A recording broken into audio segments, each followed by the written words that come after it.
After 7 days in the field, I came home expecting my little girl to run into my arms. Instead, I found her unconscious on the hardwood floor while my husband watched television. For 1 second, I honestly thought my mind had played a trick on me. The house looked normal. The lamp beside the couch was on. A half-empty glass of iced tea sat on the coffee table. ESPN murmured from the television.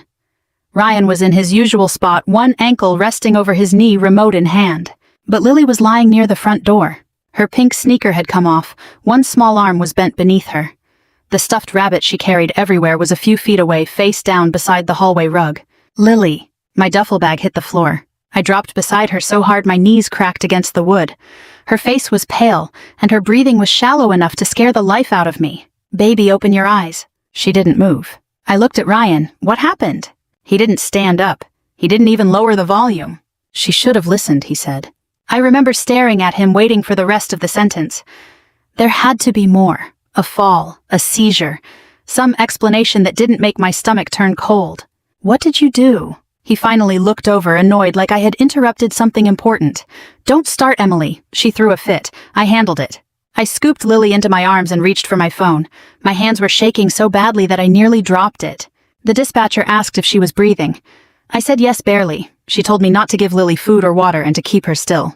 Ryan muttered, "This is ridiculous." I didn't answer him. I pressed my cheek against Lily's hair and listened for the sirens. "I'm Staff Sergeant Emily Carter. I was 44 years old, then assigned to a logistics unit at Fort Campbell, Kentucky. I had spent the previous week sleeping in a field tent, living on bad coffee, and checking supply manifests under floodlights at 2 in the morning. All week I pictured coming home to Lily. She was 5, missing one front tooth, and obsessed with horses. I had bought her a little stuffed palomino at the PX and tucked it into my bag. That toy was still inside the bag by the door. The ambulance arrived at 5:49 p.m. 2 paramedics came in fast, carrying equipment. One knelt beside Lily, while the other, a broad-shouldered man with gray at his temples, asked me questions. Her name, Lily Carter. Age, 5. Any medical conditions? Number. He glanced toward the couch. Ryan had finally stood up. The paramedic stopped speaking. It wasn't a dramatic pause. It was smaller than that. His eyes narrowed. His mouth tightened. Then he leaned toward me. "Ma'am," he said quietly, "is that your husband?" I looked from him to Ryan. "Yes." The paramedic took a slow breath. "I don't think you know who you're married to." The ambulance doors slammed shut, and I climbed inside beside Lily, refusing to let go of her hand. Ryan didn't come. He simply stood in the driveway with his arms folded, watching the ambulance disappear down Tiny Town Road toward Tenova Healthcare. If any of the neighbors noticed, they never said a word. The ride felt endless. One paramedic monitored Lily, while the other, the man who had whispered to me, sat across from us. His name tag read, Mike Sanders. I wanted to ask what he meant. Instead, I kept staring at Lily's tiny fingers wrapped around mine. She looked so small on that stretcher. Her blonde hair was tangled, and there was a faint bruise near her left temple that I somehow hadn't noticed inside the house. My stomach twisted. How had I missed this? Mike caught me looking. "She's stable," he said gently. "Let's get her checked out first." I nodded. It was the only thing holding me together. While doctors examined Lily in the emergency room, I sat alone with a paper cup of stale coffee that had already gone cold. The waiting room television played the local evening news. No one was really watching it. A little boy was building a tower with plastic blocks near the reception desk. An elderly couple quietly shared a vending machine sandwich. Life kept moving. Mine had stopped. As I waited, memories kept coming back. Not bad memories. Good ones. The kind that make betrayal hurt even more. I met Ryan 12 years earlier at a 4th of July picnic in Clarksville. I had just returned from a deployment overseas. He worked for a regional home security company and volunteered with Habitat for Humanity on weekends. Everyone seemed to know him. "That's Ryan," my friend Melissa had said. "One of the nicest guys you'll ever meet." She wasn't alone. People loved him. The cashier at Kroger knew his name. The pastor at church praised him for organizing food drives. Neighbors borrowed his tools. Older ladies hugged him after Sunday service. He had that easy smile that made people trust him before he'd spoken more than 3 words. I trusted him too, especially because Army life wasn't easy. Training, deployments, missed birthdays, long nights. Ryan seemed steady, safe, exactly the kind of man I believed Lily deserved. When we married, he stepped naturally into the role of husband. Then later, father. At first he was wonderful with Lily. He built blanket forts in the living room, taught her to ride a tiny pink bicycle in the cul-de-sac, read Goodnight Moon until she memorized every page. Looking back now, I sometimes wonder if those memories were real, or if I simply wanted them to be. The changes came so slowly I barely noticed them. Ryan didn't like me having dinner with women from my unit. They don't respect family, he'd say. He preferred knowing exactly where I was, even when I wasn't on duty. He'd ask innocent questions. What time did you leave? Who was there? Why didn't you answer your phone? At first it sounded like concern. Then it became routine. If I stopped for gas on the way home, he'd ask why it took so long. If I bought something from Target, he'd ask to see the receipt. If I laughed at a text message, he'd want to know who sent it. I kept telling myself marriage required communication, compromise, understanding. Besides, Army families all carried extra stress. Didn't they? When I mentioned it once to Melissa, she shrugged. Some men are just protective. That word stayed with me. Protective. It sounded so much better than controlling. A nurse touched my shoulder. Mrs. Carter. I stood so quickly my coffee spilled onto the floor. Your daughter is awake. I nearly cried with relief. As I followed the nurse down the hallway, I noticed Mike Sanders standing outside Lily's room. He wasn't looking at me. He was looking through the glass toward Ryan, who had finally arrived. His expression wasn't angry. It was something much worse, recognition. And whatever he remembered had drained every bit of color from his face. Lily smiled when I walked into her hospital room, but it wasn't the smile I knew. It was cautious, like she was trying to figure out whether it was safe. That thought hit me harder than anything the doctors had said. She reached for my hand. Mommy, I'm here, sweetheart. She squeezed my fingers with surprising strength, then glanced toward the hallway. Is Daddy here? I looked at the door. He's outside. Her little body stiffened. Can he stay outside? The room suddenly felt smaller. I pulled my chair closer to her bed. Of course he can. Only then did she finally relax against the pillow. The emergency physician explained that Lily had suffered a concussion. Thankfully, there was no bleeding in her brain, but they wanted to keep her overnight for observation. What happened? He asked gently. Before I could answer, Ryan stepped into the room. She was throwing a tantrum, he said. She tripped and hit her head. Kids fall all the time. The doctor nodded politely but kept writing. He wasn't convinced. Neither was I. Not anymore. That night, after Lily finally fell asleep, I sat alone in the family waiting area. Hospitals after midnight have a strange kind of silence. The vending machines hum. Cleaning crews polish floors. Televisions play with the volume turned low. Everyone you pass is carrying some kind of worry. Mine had become unbearable. I started replaying the last 2 years in my mind. Little moments. Tiny things. Things I had dismissed because they didn't seem important. Now they lined up like pieces of a puzzle. Lily had stopped running to the front door whenever Ryan came home. She used to.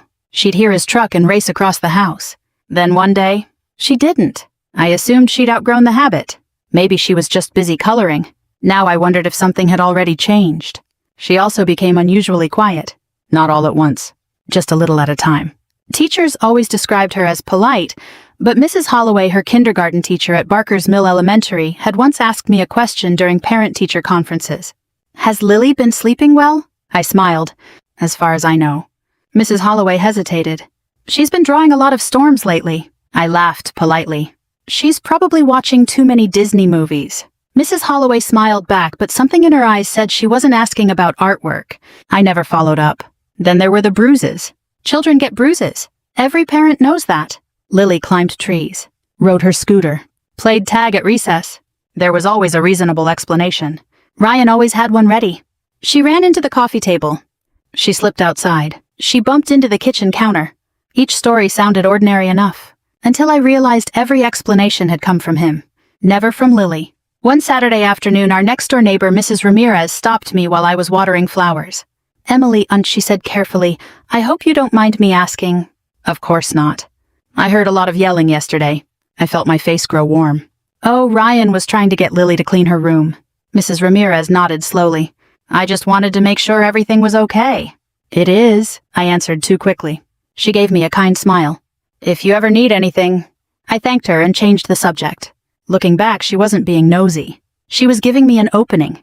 I closed it. The hardest memory came just before my last field exercise. I was packing my gear while Lily sat on my bed hugging her stuffed rabbit. When are you coming home? Next Friday. She lowered her eyes. I wish you didn't have to go. I know, baby. She looked toward the bedroom door to make sure Ryan wasn't nearby. Then she whispered something I barely heard. I'll be extra good. At the time, I kissed her forehead and smiled. I know you will. Now those 4 words echoed through my head. Not because they were sweet, because they sounded like a child trying to survive. As tears filled my eyes, I finally admitted something I had fought against for years. The warning signs hadn't appeared overnight. They had been there all along. I was the one who hadn't been ready to see them. I barely slept that night. Every time I closed my eyes, I saw Lily lying on the hardwood floor. Every time I opened them, I heard Ryan's voice. She should have listened. Around 6 the next morning, a nurse quietly checked Lily's vital signs.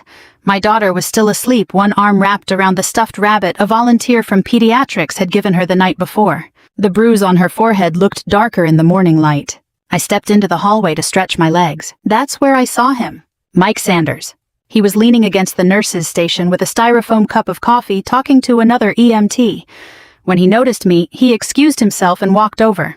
"You holding up?" he asked. "I've had better mornings." He gave a sympathetic nod. "I imagine you have." For a few seconds, neither of us spoke. Finally, I asked the question that had been keeping me awake. "What did you mean last night?" Mike looked down the hallway before answering.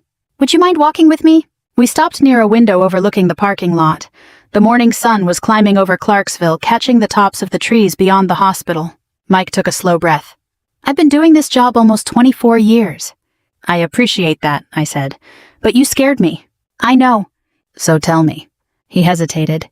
"I'm not a police officer, Emily. I can't accuse someone of a crime without evidence." "But I can tell you why I recognized him." My heart started pounding.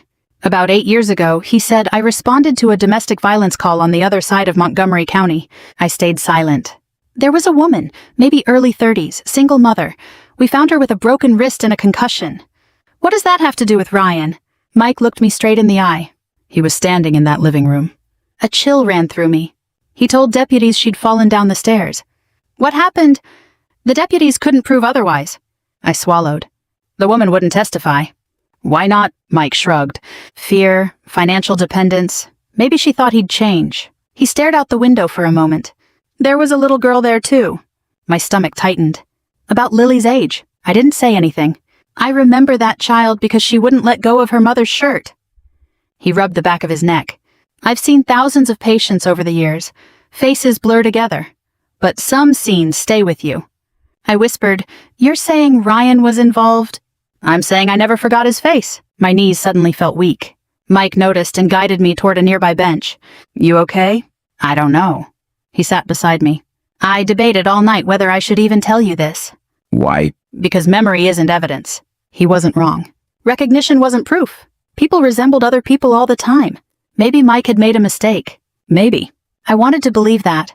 Then another thought hit me. Did he have a wife before me? I don't know. Children? I don't know. You never learned his name? We did. Mike paused. But the last name wasn't Carter. I stared at him. He used a different last name. Mike nodded slowly. That's what bothered me after I saw him yesterday.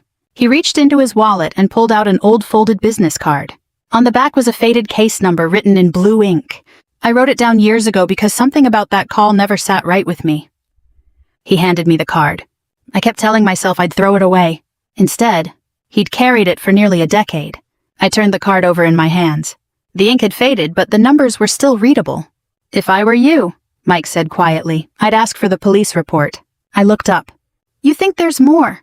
I think, he answered carefully, you deserve to know everything about the man you brought into your daughter's life. Back in Lily's room, Ryan was sitting beside her bed, smiling as if nothing had happened.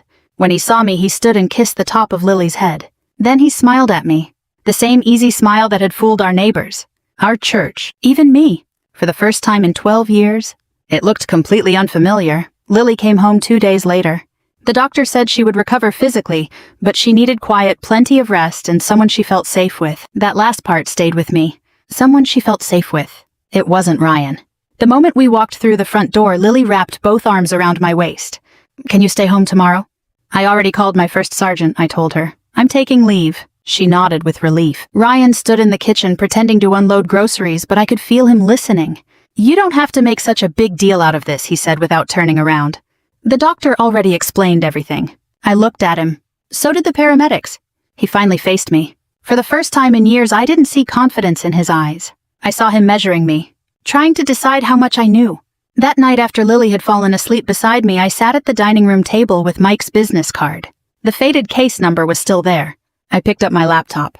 My hands hovered over the keyboard for nearly a minute. Part of me wanted to close it.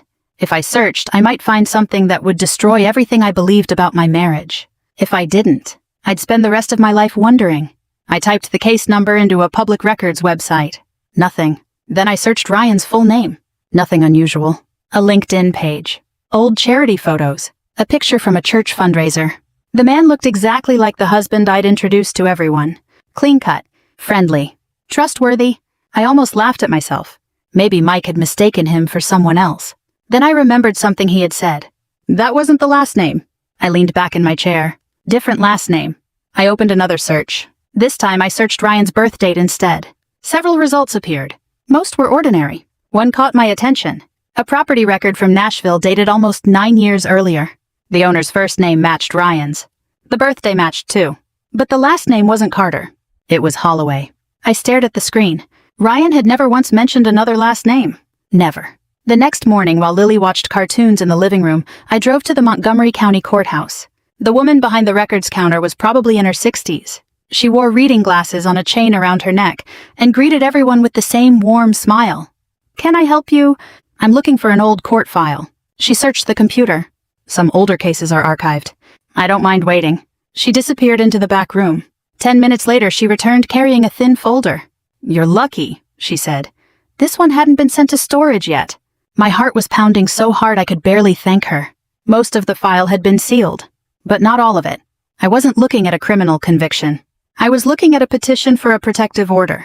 Petitiona, Sarah Holloway. Respondent, Ryan Holloway. Same birthday, same first name, same face. Only the last name had changed. The petition described repeated intimidation, controlling behavior, property damage, threats. The order had been requested, then withdrawn 6 weeks later. No explanation. I sat there staring at the papers until the clerk quietly asked if I was all right. Yes, but I wasn't. Before leaving, I stopped by the sheriff's office. I wasn't expecting much. An older deputy listened patiently as I explained why I was there. He couldn't discuss confidential records, but when I mentioned the name Ryan Holloway, his eyebrows lifted ever so slightly. "You knew him. I remember hearing the name years ago. Was he arrested?" "I can't answer that." He hesitated, then lowered his voice. "If I were you..." He glanced toward the lobby before continuing. "I'd talk to Detective Frank Delaney. Is he still here?" "He retired 3 years ago." The deputy scribbled an address on the back of a business card. "He fishes more than he works these days." I smiled despite everything. "I guess retirement agrees with him." "It does." The deputy folded the card into my hand. "But if anyone remembers that case..." He looked me squarely in the eye. "It's Frank." As I walked back to my truck, I realized something that made my stomach sink. For 12 years, I'd believed I was learning more about my husband.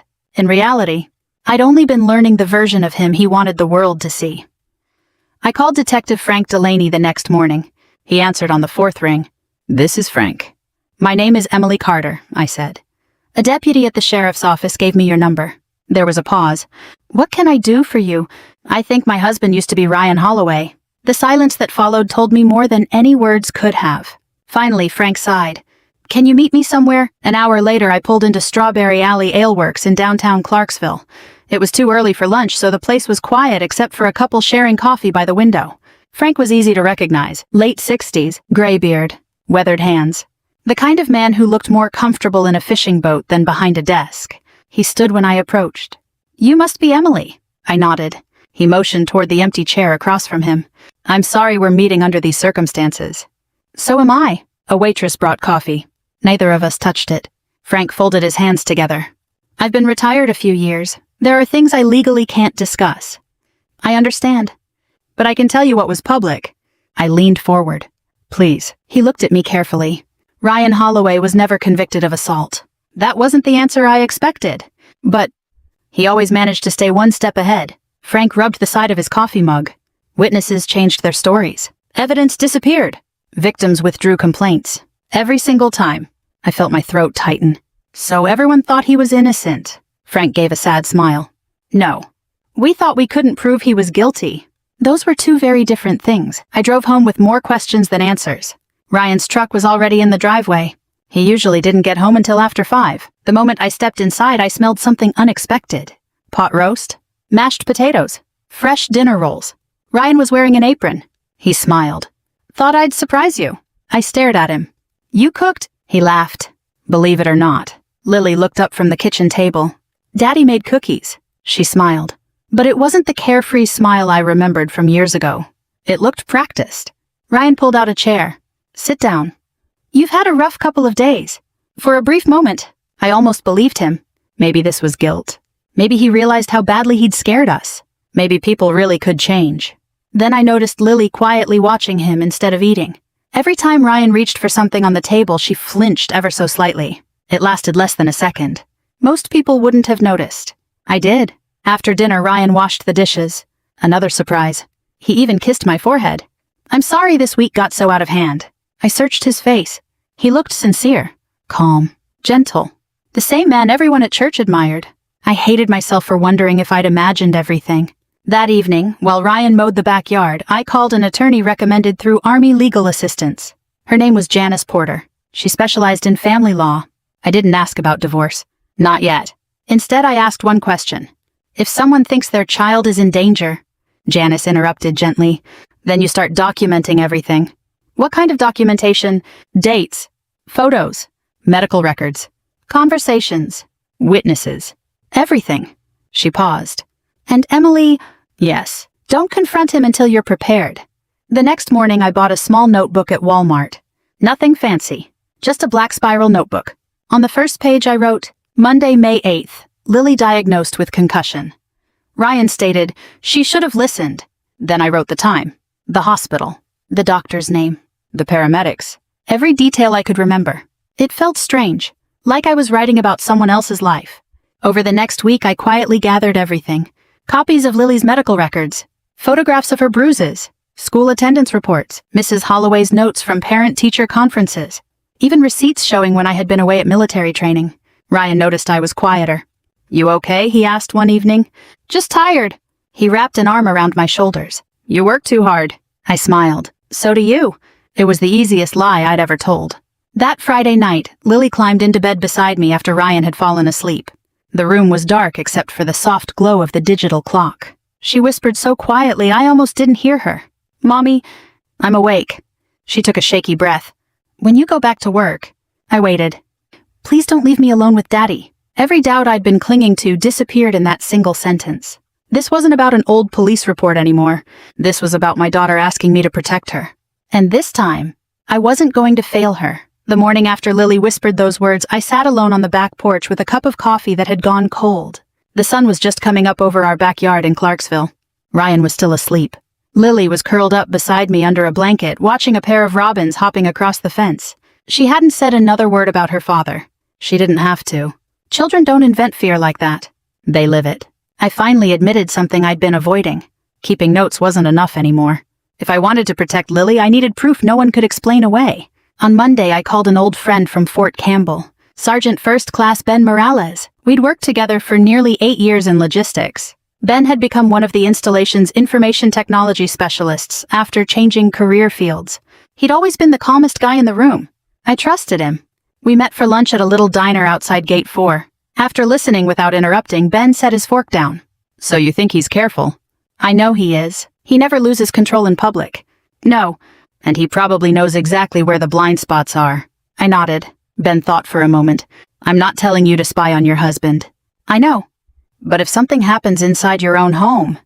He leaned closer. Kentucky law is a lot different than people think. He explained what I could legally record inside my own house, and suggested I speak with my attorney before doing anything. That afternoon, Janice Porter confirmed everything. As long as you're acting within the law, she said, protecting your child comes first. 2 days later, I bought 2 small indoor security cameras from Best Buy. Nothing fancy, just enough to monitor the living room and the hallway near the front door. I installed them while Ryan was at work. One sat inside a bookshelf behind family photos. The other blended into a corner shelf beside the staircase. Unless someone knew exactly where to look, they were almost impossible to notice. Every recording automatically uploaded to secure cloud storage, or so I thought. For several days, nothing happened. Ryan smiled. Cooked dinner twice, helped Lily with her alphabet workbook, even folded laundry. If someone had walked into our house, they would have thought we were the happiest family on the street. Sometimes I wondered if I had made a terrible mistake. Maybe fear had distorted everything. Maybe I was looking for monsters where none existed. Then Friday arrived. I was in the garage organizing military gear for my return to duty. Ryan was inside with Lily. At first I heard nothing unusual. Then, his voice changed. It became sharp, cold. "Lily." Silence. I said, "Come here." Another pause. Then my daughter's frightened little voice. "I'm sorry." A loud crash echoed through the house. I ran inside. Ryan was standing over a broken glass on the kitchen floor. Lily was crying. "What happened?" I demanded. Ryan looked annoyed. She dropped a glass. I knelt beside Lily. Her hands were trembling. "It's okay," I whispered. "I'll clean it up." Ryan walked away without another word. That night, after both of them were asleep, I opened the security camera app. The recording began a few minutes before I came inside. Lily had accidentally knocked over a drinking glass while reaching for the refrigerator. It shattered. She froze. Ryan walked into the kitchen, not yelling. Not at first. He stepped close enough that she backed herself against the counter. He pointed his finger inches from her face. "You embarrass me every single day." Lily started crying. He grabbed her arm. Hard. Hard enough that she cried out. Then he shoved a chair backward with such force it slammed into the wall. The crash was what I'd heard from the garage. I watched the entire clip without breathing. When it ended, I saved 3 copies. One on my laptop, one on an encrypted flash drive, one in cloud storage. For the first time, I had proof. The next morning I opened the app again. Every video from the previous night was gone. My stomach dropped. The cloud account had been wiped clean. Every recording, every backup, gone. Ryan walked into the kitchen carrying his coffee. He smiled. "Technology isn't really your thing, Em." He took a sip. "You should probably let me handle that stuff." I looked at him. Then I smiled back. He thought he'd erased everything. What he didn't know was that Ben had insisted I set up automatic encrypted backups on a secure Army-approved storage drive before I ever plugged those cameras in. The evidence Ryan believed he'd destroyed was already sitting safely in another place he didn't even know existed. For the first time since Lily collapsed, I realized my husband had finally made a mistake he couldn't undo. The first thing I did Monday morning was drive to Janice Porter's office. I didn't tell Ryan where I was going. I simply kissed Lily goodbye at school, waved to her teacher, and headed downtown. Janice was already waiting with a legal pad when I walked in. "You brought the video?" I slid the flash drive across her desk. She watched every second without saying a word. When it ended, she took off her glasses and sighed. "Emily." "I know." "No." She looked directly at me. "I don't think you do." I frowned.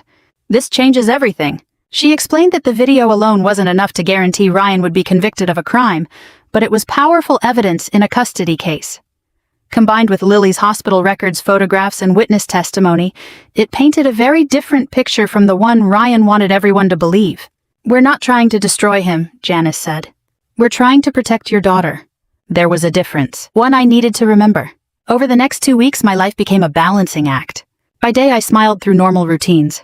I packed Lily's lunch, folded laundry, went to physical therapy on post for an old knee injury, picked up groceries at Publix. At home, I watched. I listened. I documented. Ryan had no idea. If anything, he seemed more relaxed than ever. He believed deleting those videos had scared me into giving up. Instead, it made me more careful. Ben helped me organize every file into separate folders. Medical records, school records, photographs, video evidence, written notes, phone logs. Every document was dated and backed up twice. "If this ever ends up in court," Ben said, "nobody can accuse you of making things up." He smiled. "I've seen Army supply records with less documentation than this." For the first time in days, I laughed. "So you're saying my paperwork is finally impressive?" "It's terrifying." We both laughed. The moment lasted maybe 15 seconds. It felt good to remember what normal sounded like. Mike Sanders also stayed in touch. Not often, just enough. One afternoon he called. "I found something." "What?" I tracked down the deputy who responded to that old domestic call. My pulse quickened. "He retired last year." "Does he remember Ryan?" "He remembers the little girl." I closed my eyes. "The child?"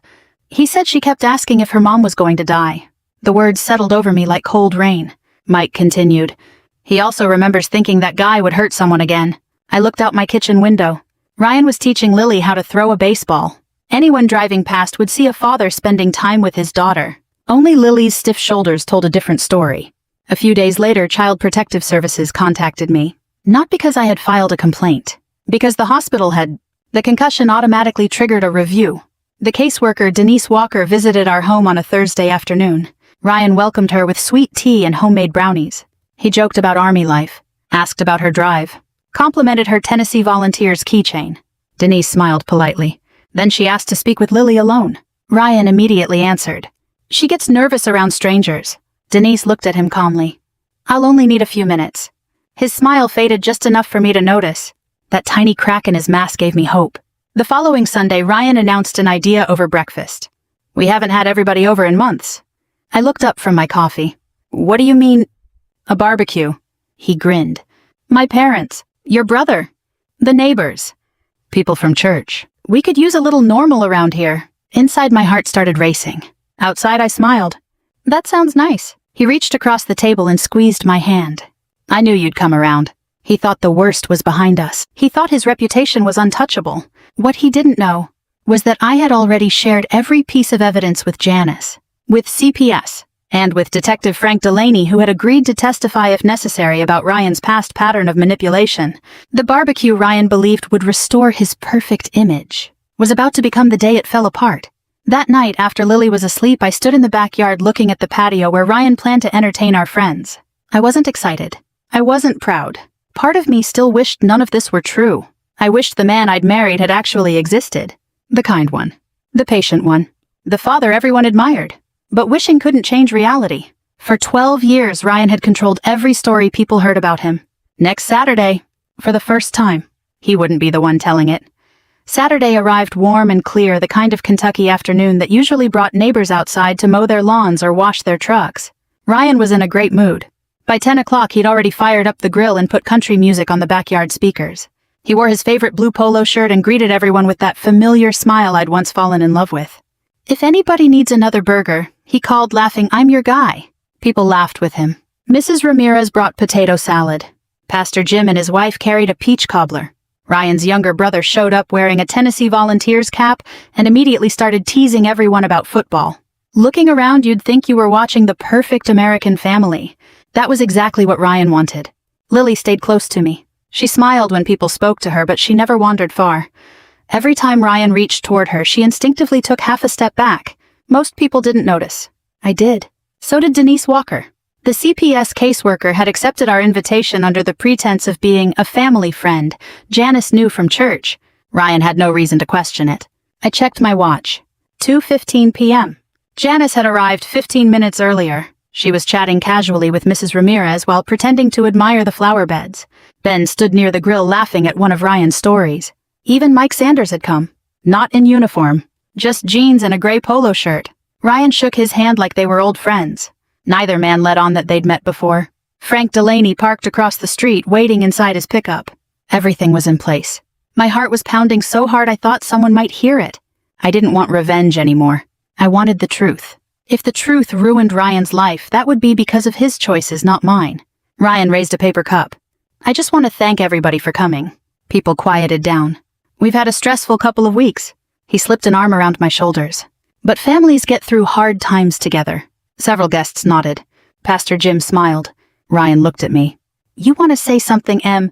I looked around the backyard.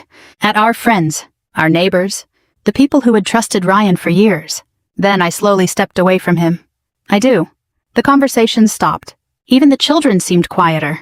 I've spent 12 years protecting someone I thought I knew. Ryan laughed nervously. Emily. I'm not finished. His smile faded. I nodded toward Ben.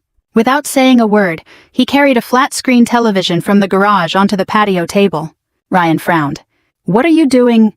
Janice plugged in a small media player. The screen lit up. Ryan took one quick step forward. No. It was the first genuine fear I'd ever seen on his face. The video began. There was no sound at first. Just Lily standing in the kitchen. She accidentally knocked over a drinking glass. It shattered. Several guests smiled politely. Children break glasses. Then Ryan walked into frame. The backyard became completely silent. Everyone watched him point a finger inches from Lily's face. Watched him grab her arm. Watched her recoil. Watched the chair slam into the wall. Pastor Jim slowly lowered his paper plate. Mrs. Ramirez covered her mouth. Ryan lunged toward the television. Ben stepped in front of him. I wouldn't. Ryan shoved him. Ben barely moved. Years in the army had taught Ben how to stand his ground. Ryan looked around wildly. This isn't what it looks like. No one answered. Then Mike Sanders spoke. Quietly. I've seen this before. Every head turned toward him. I recognized him the day Lily came into the emergency room. Ryan's face turned pale. Mike continued. Years ago, I responded to another domestic violence call. Ryan interrupted. He's lying. Frank Delaney walked through the backyard gate. So am I. Ryan froze. Frank held up a folder. I investigated that case. Janice stepped beside me. So did the court. Ryan looked toward the driveway. 2 Clarksville police cruisers rolled to a stop. He took 1 step backward, then another. An officer called out calmly, "Ryan Carter." Ryan turned and ran. He didn't make it 20 feet. One of the officers caught him before he reached the sidewalk. As they placed him in handcuffs, the entire backyard remained silent. The only sound was Lily's small voice behind me. "Mom." I turned. She ran into my arms. This time, I didn't let go. Ryan's arrest made the evening news, not because he was famous, not because the charges were unusual, but because it happened in front of nearly 24 witnesses at what was supposed to be a neighborhood barbecue. By Monday morning, everyone in Clarksville seemed to have heard some version of the story. Some people called, some texted. A few simply left casseroles on my front porch with handwritten notes that said things like, "Thinking of you," or "If you need anything, we're here." I appreciated every gesture, but none of it erased the image of Lily hiding behind me whenever someone knocked on the door. Ryan's attorney requested bail. The prosecutor objected. Janice called me as soon as the hearing ended. The judge denied it. I let out a breath I didn't realize I'd been holding. So he'll stay in jail? For now. It wasn't a victory. It was simply one less thing to worry about. The weeks that followed were exhausting. There were interviews with detectives, meetings with the district attorney, conversations with Child Protective Services, more paperwork than I had filled out during some Army inspections. Every question forced me to relive something I'd rather forget. When had the controlling behavior begin? Did Ryan ever threaten me? Why hadn't I reported it sooner? Each answer came with its own weight. The hardest question wasn't asked by a lawyer. It came from me. Every night. How did I not see it? Lily started seeing a child psychologist named Dr. Melissa Green. Her office didn't look like a doctor's office. It looked like a playroom. Shelves filled with stuffed animals, puzzles, crayons, a tiny table with 2 little chairs. After the 3rd session, Dr. Green asked if we could talk privately. Lily is making progress. I smiled for the first time that day. That's good. It is. She hesitated. But she's carrying something very common among children who've lived in fearful homes. Guilt. My heart sank. Guilt. Dr. Green nodded. She thinks she caused the yelling. I looked away. She told me she was trying to be good. I remembered those exact words before my field exercise. I'll be extra good. The memory nearly broke me. A month later, Ryan accepted a plea agreement on several charges, including felony child abuse and domestic assault. His attorney had advised him to avoid trial. The evidence was overwhelming. The hospital records, the videos, my journal, witness testimony. Even Ryan's own attempts to erase the recordings became part of the case. Judge Eleanor Brooks sentenced him to several years in state prison. Before deputies led him away, he turned toward me. For a moment I expected another excuse, another lie. Instead, he simply stared. I stared back. There was nothing left to say. After the hearing, Mike Sanders caught up with me outside the courthouse. "I've been thinking about that first call," he admitted. "The one years ago." "I know. I always wondered if I could have done more." "You did." He looked surprised. "You remembered." "You remembered his face." I smiled faintly. "If you hadn't..." I didn't finish the sentence. "I didn't need to." He understood. That evening I sat on the back porch while Lily chased fireflies across the yard. Mrs. Ramirez waved from next door. For the first time in weeks, Lily laughed. A real laugh. Not a careful one. Not a frightened one. Just a little girl laughing because she'd almost caught a firefly. I felt someone sit beside me. It was Dr. Green who had stopped by after one of Lily's sessions to drop off a workbook. She handed it to me. Then she asked quietly, "Can I tell you something?" "Of course." She smiled kindly. "People like Ryan don't choose weak families." I frowned. "They choose trusting people." The words stayed with me long after she drove away. For months I had blamed myself for not seeing the truth sooner. That night, for the very first time, I began to forgive myself. A year has a funny way of changing the things you notice. Some mornings I still woke up before sunrise out of habit, expecting to lace up my boots and head to the motor pool at Fort Campbell. Then I'd remember I had officially retired from the Army after 23 years of service. People often asked if I missed it. The answer was yes. I missed the people. I missed the purpose. I even missed the terrible coffee in the company office. But I didn't miss the feeling that I had to choose between serving my country and protecting my daughter. Now every morning belonged to us. Lily had just started first grade. She had grown nearly 3 inches in the past year and insisted she was almost as tall as Mom. She wasn't, but I let her believe it. We had moved into a small farmhouse just outside Clarksville. Nothing fancy. A white porch. A red barn that needed painting. 2 rocking chairs. Mrs. Ramirez joked that I'd traded camouflage for tomato plants. She wasn't wrong. My biggest weekend project had become keeping squirrels out of the garden instead of checking supply inventories. It was a life I never imagined wanting. Now I couldn't imagine wanting anything else. Lily changed too. The nightmares came less often. She smiled more. Her teacher sent home notes about how much she loved reading aloud in class. One afternoon I picked her up from school. The bell rang. Children poured out the front doors carrying oversized backpacks and construction paper art projects. Then I saw her. She spotted me before I spotted her. Mom. She ran across the sidewalk as fast as those little legs could carry her. She threw both arms around my waist. I held her close, breathing in the scent of crayons and shampoo. A year earlier, I'd come home expecting that hug and found something that nearly destroyed us both. Now, there it was. Not because life had become perfect, but because she finally felt safe enough to run toward someone instead of away. Every now and then, people still recognized me at the grocery store. Some remembered the news coverage. Others had heard about the trial through friends. They usually asked the same question. Do you ever regret exposing him? I always answered the same way. No.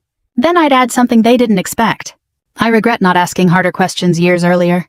Regret and guilt aren't the same thing. It took me a long time to understand that. I couldn't change the past, but I could make sure Lily grew up knowing that home should never be the place you're most afraid of. A few weeks ago, Mike Sanders stopped by the farmhouse with his wife. He had finally retired from EMS. We sat on the porch drinking sweet tea while Lily showed him the vegetable garden she'd helped plant. He smiled. You know, he said, I've answered thousands of emergency calls. I believe it. But this is the first time I've ever seen one end like this. I looked at Lily chasing butterflies across the yard. So have I. We laughed. Not because what happened was funny. Because healing sometimes sounds like laughter after a very long silence. If there's one thing this journey taught me, it's that courage doesn't always look the way we expect. Sometimes it isn't found in a military uniform, a courtroom, or even a police report. Sometimes courage is simply believing a frightened child when something doesn't feel right, and having the strength to act before fear talks you out of it. Thank you for spending this time with me and listening to my story. If it meant something to you, I'd love to know where you're listening from, or whether you've ever witnessed quiet courage in your own life. Until next time, take care of yourself and the people who trust you most. The end.